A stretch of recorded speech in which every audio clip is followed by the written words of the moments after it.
রাজবাড়ি কর্মে কি লেখা থিলা রে, কলা মলি কর্মে কি লেখা থিলা, হটা হটা হইবাকু দইব।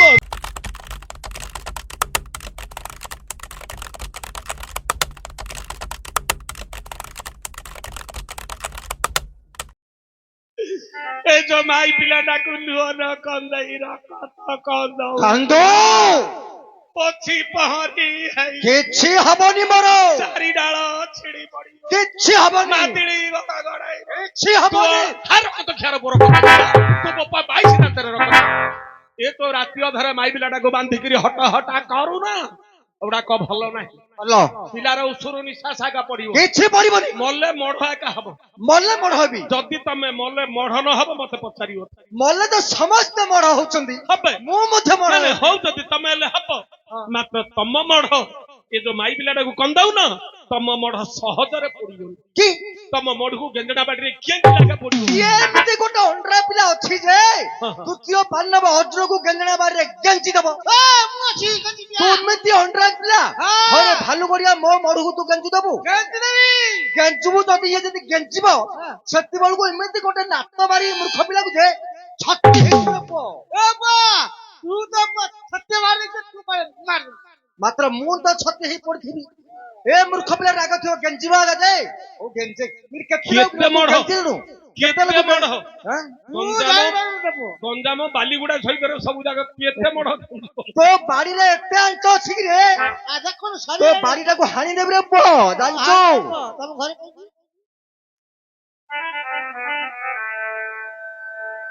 ରାଜବାড়ি କର୍ମେ କି ଲେଖା ଥିଲା ରେ, କଳା ମଲି କର୍ମେ କି ଲେଖା ଥିଲା, ହଟା ହଟା ହଇବାକୁ ଦଇବ ଯା କଲା ରେ। রাজবাড়ি কর্মে কি লেখা ছিল রে, কলা মলি কর্মে কর্মে লেখা ছিল রে।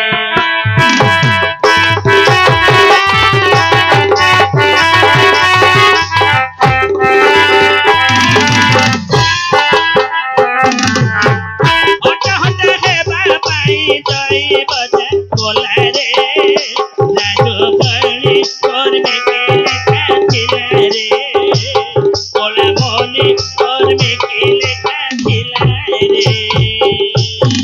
কাবলরে পড়ি গলু কাহিকি ধাই আসিলু, কাবলরে পড়ি গলে কাহিকি ধাই আসিলি, কাহা মুহ চাহি আজি ঘরু বাহারি তু ছিলু, কাহা মুহ চাহি আজি ঘর বাহারি ছিলি, বন্ধন হইବାକୁ যা করমে তো ছিলারে। রাজবাড়ি কর্মে কি লেখা ছিল রে, কলা মলি কপালে লেখা ছিল রে।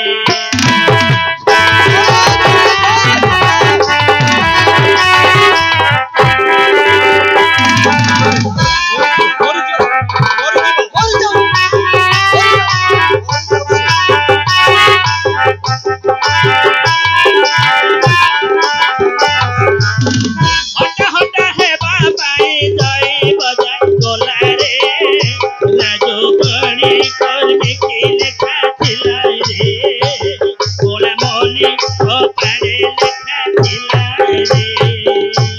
যা আরে খেত, ছোট তুଣ୍ଡରେ ବଡ କଥା କହୁଛି। କଣ କହୁଛୁ? ନୌକର ଲୋକ ହେଲେ ମଧ୍ୟ ମୋ କଥାଟା ମାନ। କଣ କହୁଛୁ? ଛାଡ଼ିବିନି, ଛାଡିବନି। ଛାଡ଼ିବିନି। ଯଦି ତାକୁ ବାନ୍ଧିଛ, ଆପଣଙ୍କ କଥାରେ ଆପଣ କହିଲେ ବାନ୍ଧ ବୋଲି, ହଁ ମୁଁ ତାକୁ ବାନ୍ଧିଦେଲି। ବାନ୍ଧିଦେଲୁ। ଯଦି ସେ ମରି ହଜିଯିବ, ତାହେଲେ ସେ ପାପରେ ମୋର ଭାଗ ନାହିଁ। ମରି ଯାଉଥିବା ରକ୍ଷକ, ସେଥିରେ ଗୋଟେ କି ପାପ, କି ପାପ କି ପାପ? ବୋଲେ ପାପ କଣ ଜାଣିନ? ଧର୍ମ କଣ ଜାଣିନ? ପାପର ସଂଜ୍ଞା କଣ ଜାଣିନ? ନାହିଁ। ଶାସ୍ତ୍ର କଣ ଲେଖା ଜାଣିଛ? କଣ? ଆହାର ନିଦ୍ରା ଭୟ ମୈଥୁନ୍ୟ ସମାନ ମେ ତତ ପଶୁ ବିହୀନ ରାଣ, ଧର୍ମ ହିଁ ତେଷାମଧିକ ବିଶେଷ, ଧର୍ମ ହିଁ ବିନା ପଶୁ ବି ସମାନ। ଅର୍ଥ କଣ? ମଣିଷ ପଶୁ ଭିତରେ ତଫାତ।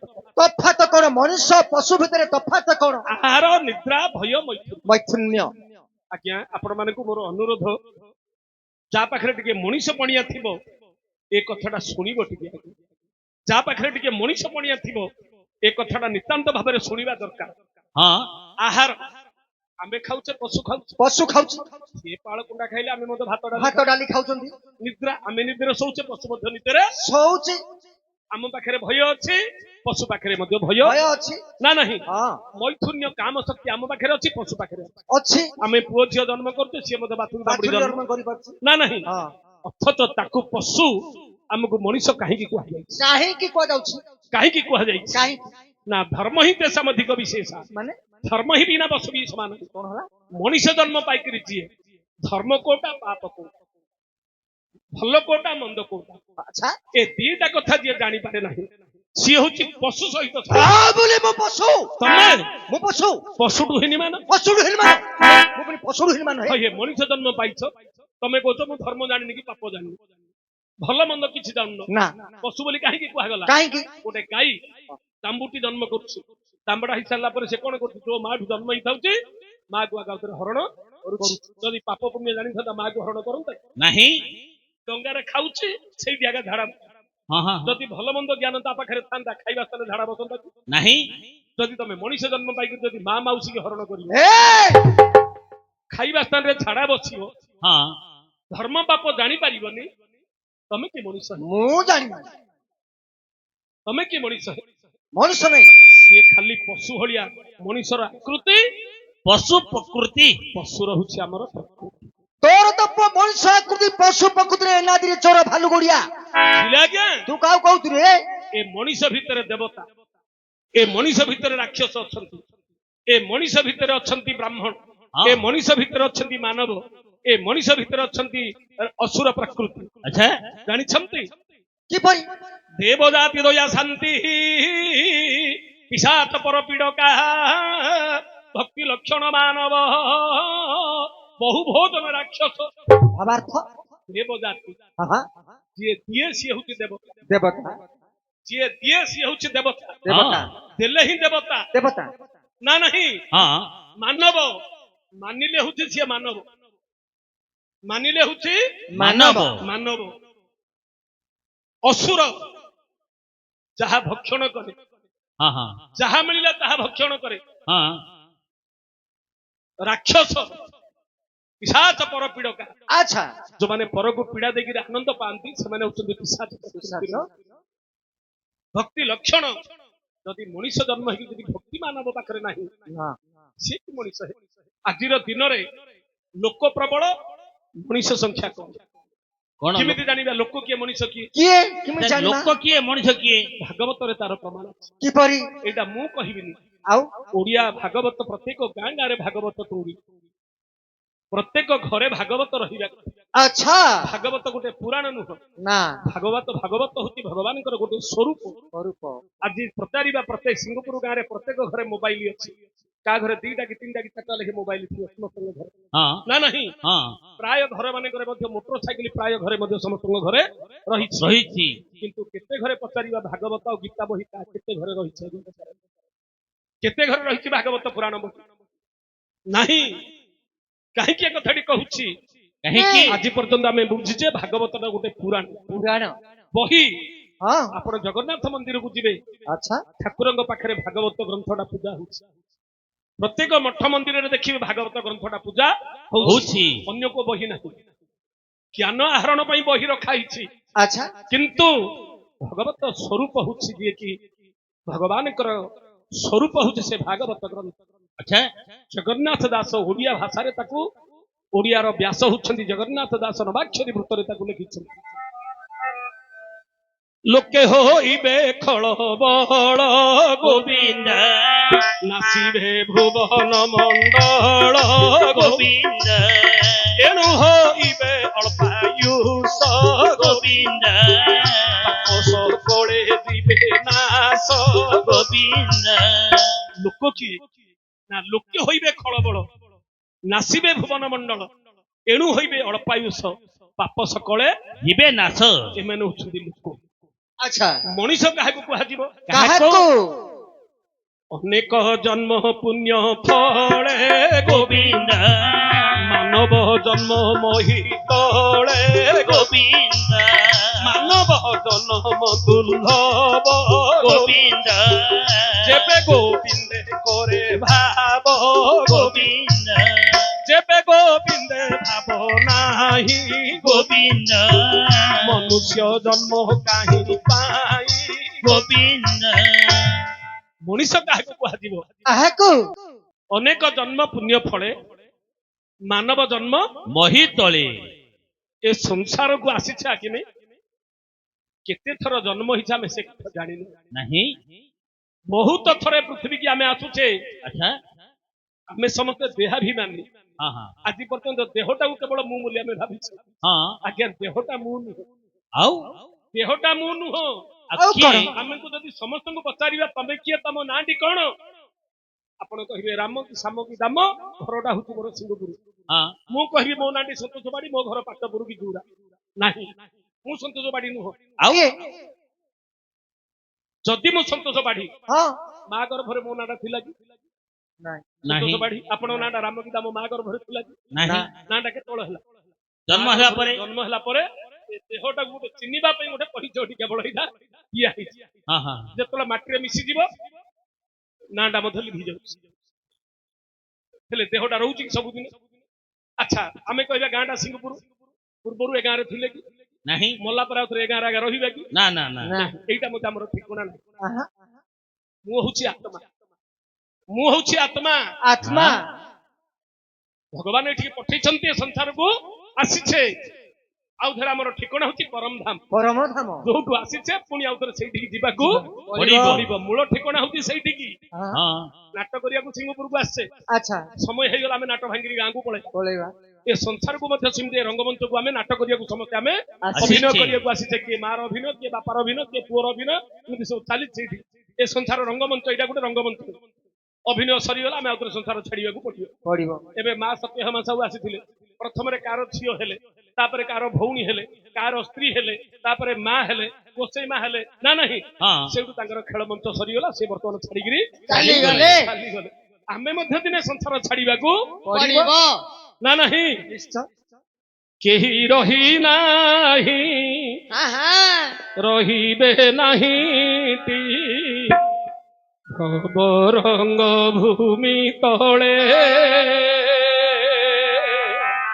ଭବରଙ୍ଗ ଭୂମି ତଳେ ସର୍ବେ ନିଜ ନିଜ ଅଭିନୟ ସାରି ସର୍ବେ ନିଜ ନିଜ ଅଭିନୟ ସାରି ବାହୁଡ଼ିବା କାଳ ବଳେ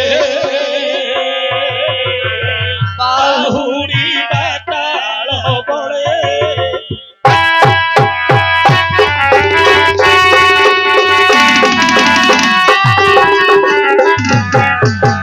ବାହୁଡ଼ିବା କାଳ ବଳେ ବାହୁଡ଼ିବା କାଳ ବଳେ ବାହୁଡ଼ିବା କାଳ ବଳେ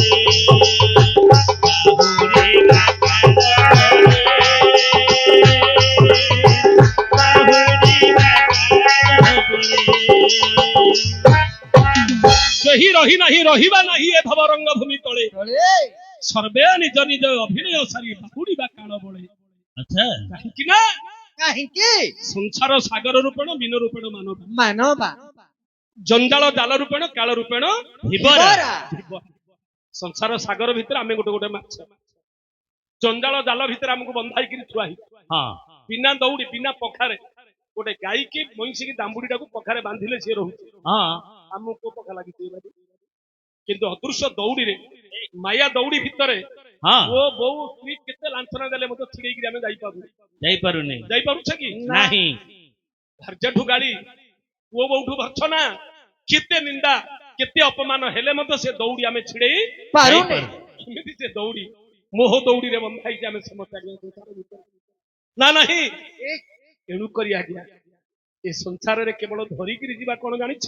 କଣ ଧରିକିରି ଯିବା କଣ ଜାଣିଛ? କଣ ଧରିବା କରିଥିବା କର୍ମ। କର୍ମ ଗୋଟେ ସୁନ୍ଦର କଥାଟି ଆଜି କହିବି, ଭାଗବତର ଗୋଟେ କଥାଟେ। ହଁ ଗୋଟିଏ ରାଜ୍ୟରେ ଜଣେ ରାଜା ରାଜା ବହୁ ଦାନ ଧର୍ମ ମନ୍ଦିର ତୋଳିଲେ, ଆଚ୍ଛା ଆଚ୍ଛା ବହୁତ ଦାନ ଧର୍ମ ମନ୍ଦିର ତୋଳେଇକିରି କରିଲେ। କରିଲେ ସେ ରାଜ୍ୟରେ ଜଣେ ଥିଲେ ପଣ୍ଡିତ ଜ୍ଞାନୀ, ବହୁତ ଶାସ୍ତ୍ର ପଢି ଲୋକଙ୍କୁ ଜ୍ଞାନ ବାଣ୍ଟିଲେ। ବାଣ୍ଟିଲେ ଜଣେ ଥିଲେ ପୂଜାରୀ, ଠାକୁରଙ୍କର ସେବା କରି କରି ତାର ଦିନ ଗଲା। ଦିନ ଗଲା ଆଉ ଜଣେ ଥିଲା ଚାଷୀ, ହେଲା ଚାଷ କାମ କରିକି ତାର କୁଟୁମ୍ବ ପୋଷୁଥାଏ। ହଁ ବହୁତ କଷ୍ଟରେ ଗରିବ ଲୋକଟି ହେଲେ ମଧ୍ୟ ଆଜି କିଏ ଯଦି ମାଗିଲା ମଧ୍ୟ ତାକୁ ପରିବା ଟିକେ ମଧ୍ୟ ତା ଜୀବନରେ ଯେତିକି ଶକ୍ତି ଅନୁସାରେ ମଧ୍ୟ କିଏ ଏମିତି ସମୟ ଆସିଲା 4 ଜଣ ଯାକ ଏକା ସାଙ୍ଗରେ ଗଲେ। ମରିଗଲେ ଏବେ ମାଙ୍କର ଯେମିତି ଆତ୍ମା ଗଲା ଯମପୁରକୁ, ହଁ ଏ 4 ଜଣଙ୍କର ଆତ୍ମା ଯମପୁରରେ ପହଞ୍ଚିଲା। ପହଞ୍ଚିଲା ଯମଦୂତ ପଚାରିଲେ କଣ ସ୍ୱର୍ଗକୁ କିଏ ଯିବ? 4 ଜଣ ଭିତରୁ ସ୍ୱର୍ଗକୁ କିଏ ଯିବ? ଆମେ 4 ଜଣ ଯିବୁ ରଜା ବୋଲେ ମୁଁ ଯିବି, ଆଉ ମୁଁ ଦାନ ଧର୍ମ କରିଛି, ମନ୍ଦିର ତୋଳେଇଛି, ହଁ ମୁଁ ଯିବି, ମୁଁ ହଉଛି ରଜା। ଆଚ୍ଛା, ତମେ କଣ? ନା ମୁଁ ଜ୍ଞାନୀ, ବହୁତ ଶାସ୍ତ୍ର ପାଠ ପଢିଥିଲି, ହଁ, ହଁ। ଲୋକଙ୍କୁ କେତେ ଜ୍ଞାନ ବାଣ୍ଟିଛି। ଆଚ୍ଛା ଠିକ ଅଛି। ତମେ କଣ କରିଥିଲ? ନା ସାରା ଜୀବନ ଖାଲି ମୁଁ ମନ୍ଦିର ସେବା କରି ମହାପୁରୁ ସେବା କରୁଛି। ହଁ ଆଚ୍ଛା, ତ ତମେ କଣ? ଆଜ୍ଞା ମୁଁ ଗୋଟେ ଗରିବ ଚାଷୀ, କିଛି କରିନି ମୋ ଜୀବନରେ, ଖାଲି ଚାଷ କରି କରି ମୋର ଜୀବନଟା ଗଲା କିଏ ଗୋଟେ ମାଗିଲା ପରିବା ଟିକେ କାହାକୁ ଦେଇଛି ସିନା, ମୁଁ କାହାକୁ ଦେଇପାରିବି। ଯମଦୂତ ପଚାରିଲେ ପ୍ରଥମରେ ସ୍ୱର୍ଗକୁ କିଏ ଯିବ କୁହ? କିଏ ଯିବ କୁହ ରଜା ଆଗରେ ଛିଡା କଲେ, ମୁଁ ରଜା, ମୁଁ ଆଗେ ହେଲା ମୁଁ ରଜା ଆଉ ତାପରେ ଚିତ୍ରଗୁପ୍ତ ଗୁଡକ କାନ୍ଦି ଦେଖା ହେଲା। ବିଚାର କର ଯେ ସ୍ୱର୍ଗକୁ ଯିବା ପାଇଁ 4 ଜଣ ଭିତରୁ କିଏ କିଏ ଯିବ ଆପଣ ମାନେ କୁହନ୍ତୁ, କିଏ ଯିବ? ରଜା ଯିବ, ପଣ୍ଡିତ ଯିବ, ନା ପୂଜାରୀ ଯିବ, ନା ଚାଷୀ ଯିବ? ଚାଷୀ ଯିବ କିଏ ଯିବ ଏକ ସର ବୋଲ ଚିତ୍ରଗୁପ୍ତ ଦେଖିଲେ ନ୍ୟାୟ କାନ୍ଦି ଦେଲେ। କିଏ ଯିବ ସ୍ୱର୍ଗକୁ ପ୍ରଥମରେ? କହିଦେଲେ ପଇସା ଦଉଛୁ ଆମେ ବାସ୍ ଠିକ କଥା। ଜି ରଜା ଆଜ୍ଞା ପଚାରିଲେ, ତୁ ମନ୍ଦିର ତୋଳିଛୁ, ତୋ ପଇସାରେ ନାହିଁ, ପ୍ରଜା ମାନଙ୍କଠୁ ତୁ ରାଜକର ନେଇଥିଲୁ, ପ୍ରଜା ମାନଙ୍କର ପଇସାରେ ତୁ ମନ୍ଦିର ତୋଳିଛୁ। ଜୀବନ ସାରା ତୋର ଅହଙ୍କାର ଗର୍ବରେ ଗଲା ଯେ ମୁଁ ନାଁ ଅର୍ପିବା ପାଇଁ ବୋଲି ମନ୍ଦିର ତୋଳିଥିଲା, ତୋ ପଇସା ନାହିଁ ପ୍ରଜା ମାନଙ୍କର କର ଟିକସ ନେଇକି ତୁ ମନ୍ଦିର କରିଛୁ ତୋଳିଛୁ। ନା ନାହିଁ, ପଣ୍ଡିତକୁ କହିଲେ ତୁ ଶାସ୍ତ୍ର ପଢିଲୁ, ଜ୍ଞାନ ଅର୍ଜନ କଲୁ, ଲୋକଙ୍କୁ ଜ୍ଞାନ ବାଣ୍ଟିଛୁ, ସତ ମାଗଣା ବାଣ୍ଟିନୁ, ପଇସା ନେଇକିରି ଜ୍ଞାନ ବାଣ୍ଟିଛୁ। ନା ନାହିଁ, ପୂଜାରୀ କି କହିଲେ ତୁ ମନ୍ଦିର ଠାକୁର ସେବା କରିଛୁ, ମାସକୁ ମାସ ଦରମା ନେଇଛୁ, ହଁ ଠାକୁର ସେବା କରିଛୁ। ହଁ କିନ୍ତୁ ଚାଷୀ କଣ କରିଛି? ତା ଜୀବନରେ ଦିନ ହାଡ ପରିଶ୍ରମ କରିକିରି ଚଷିକିରି ଲହୁ ଲୁହାଣ ଦେଇକିରି ନିଜର ପରିଶ୍ରମ ରକ୍ତକୁ ନିଗାଡିକିରି ତ ଖାଦ୍ୟ ଉତ୍ପାଦନ କରିକିରି ଜୀବ ଜଗତକୁ ସିଏ ବଞ୍ଚେଇଛି। ଏଣୁ ସ୍ୱର୍ଗକୁ ଯିବା ପାଇଁ କିଏ ଅଧିକାର? ଆପଣ ଚାଷୀର। ଚିନ୍ତା କରନ୍ତୁ, ଏଇଠି ନାହିଁ ସେଇଠି ଅଛି ସେଇଠି ନା, ଏଇଠି ଅଛି ସେଇଠି ନାହିଁ, ସେଇଠି ନାହିଁ ସେଇଠି ଅଛି ଏଇଠି ନାହିଁ। ନାହିଁ ଚିନ୍ତା କରନ୍ତୁ, ଯାହାର ଏଇଠି ଦୁଃଖ ଅଛି ସେଇଠି ଆଜ୍ଞା ସୁଖ ଅଛି। ଅଛି ସବୁ ତ ହେଲା ଯାହାର ସେଇଠି ଏଇଠି ସୁଖ ଅଛି ସେଇଠି ତାର ଦୁଃଖ ଅଛି। ଅଛି। ଦିଆଦି ରାଜା ଚିତ୍ରଗୁପ୍ତ କହିଲେ ଆକୁ ନର୍କରେ ନେଇକି ପକେଇବାକୁ ପଡିବ। ପକେଇବାକୁ ପଡିବ। ଜୀବନ ସାରା ଅହଙ୍କାର କରିଛି ତାର ଜୀବନ ସାରା। ଚିନ୍ତା କରନ୍ତୁ ଆଜ୍ଞା, ହଁ। ଏଣୁ କରିଥିବା କର୍ମ ହିଁ ମଣିଷର। ଆଚ୍ଛା ଆଜି ଆପଣ ମୁଁ କାହିଁକି ଏ କଥାଟେ କହିଲି, କାହିଁକି କଣ ପାଇଁ ଏ କଥାଟି କହୁଛି? କଣ ପାଇଁ